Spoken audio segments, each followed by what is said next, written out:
लोकसभा में विपक्ष के नेता राहुल गांधी ने संसद में चक्रव्यूह के जरिए नरेंद्र मोदी सरकार को सदन में जमकर घेराव किया। बजट, अग्निवीर योजना, बेरोजगारी के साथ साथ पिछड़ा और दलित वर्ग को साधने के लिए उनका जोर जातिगत जनगणना पर था। राहुल गांधी ने कहा कि 20 अफसरों ने देश का बजट बनाने का काम किया है, लेकिन इनमें सिर्फ एक अल्पसंख्यक और एक ओबीसी है और उनमें दलित व आदिवासी का एक भी नहीं है। राहुल गांधी ने कहा कि देश के पिछड़े लोग अभिमन्यु नहीं अर्जुन है। राहुल ने पीएम मोदी पर निशाना साधते हुए कहा कि पहला कदम इंडिया गठबंधन ने ले लिया है। पीएम के कॉन्फिडेंस को हमने हिला दिया है। मेरे भाषण में अब वो कभी नहीं आएंगे। 1 जुलाई को संसद सत्र की शुरुआत में लोकसभा के नेता प्रतिपक्ष के तौर पर राहुल गांधी ने संसद में अपना भाषण दिया है। इस भाषण की शुरुआत उन्होंने संविधान की कॉपी और भगवान शिव की तस्वीर दिखाकर की है। उस वक्त भी राहुल गांधी ने इस भाषण में अभय मुद्रा का जिक्र किया है, जिसकी काफी चर्चा हुई है। राजनीतिक विशेषज्ञों से यह जानते हैं कि क्या वाकई राहुल ने पीएम मोदी की आत्मविश्वास को हिला दिया है या कुछ और बात है। राहुल गांधी ने बजट से पहले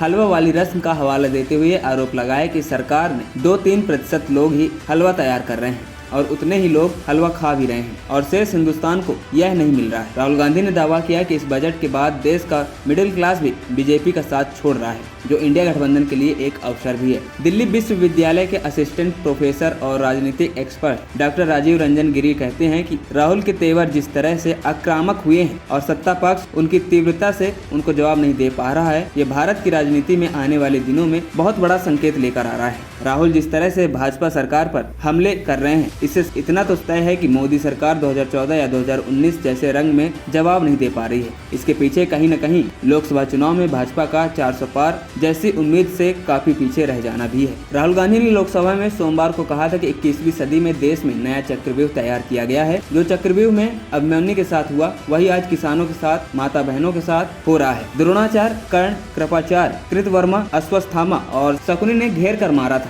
आज भी चक्रव्यूह में 6 लोग हैं। सेंटर में 6 लोग कंट्रोल करते हैं: नरेंद्र मोदी, अमित शाह, मोहन भागवत, अजित डोभाल, अंबानी और अडानी। डॉक्टर राजीव रंजन गिरी कहते हैं, राहुल आम जनता को यह बात समझाने में कामयाब रहे हैं कि उनकी गाड़ी कमाई का एक हिस्सा अंबानी और अडानी की जेब तक पहुंच रहा है। उनकी यह बात गरीब तक भी आसानी से पहुंच गई है, क्योंकि हाल के चुनाव में सबने ये देख लिया है कि जनाधार वाले क्षेत्रों में भी भाजपा का मोह भंग हुआ है। राहुल गांधी लोकसभा चुनाव के दौरान भी अंबानी और अडानी के बहाने मोदी को घेरते रहे हैं। 2014 के चुनाव में जहां मोदी पर सूट बूट की सरकार कहकर घेरा था, वहीं 2019 और 2024 के लोकसभा चुनाव में मुकेश अंबानी के साथ साथ गौतम अडानी का भी नाम लेकर मोदी पर हमले करते रहे हैं। लोकसभा चुनाव में पीएम मोदी ने भी पहली बार इन दोनों कारोबारियों का नाम लेकर राहुल पर हमले भी किए थे। मई में तेलंगाना की एक चुनावी रैली में मोदी ने कहा था कि मैं आज तेलंगाना की धरती से पूछना चाहता हूं कि शहजादे घोषित करें कि चुनाव में उन्होंने अंबानी और अडानी से कितना माल उठाया है, काले धन के कितने बोरे भरकर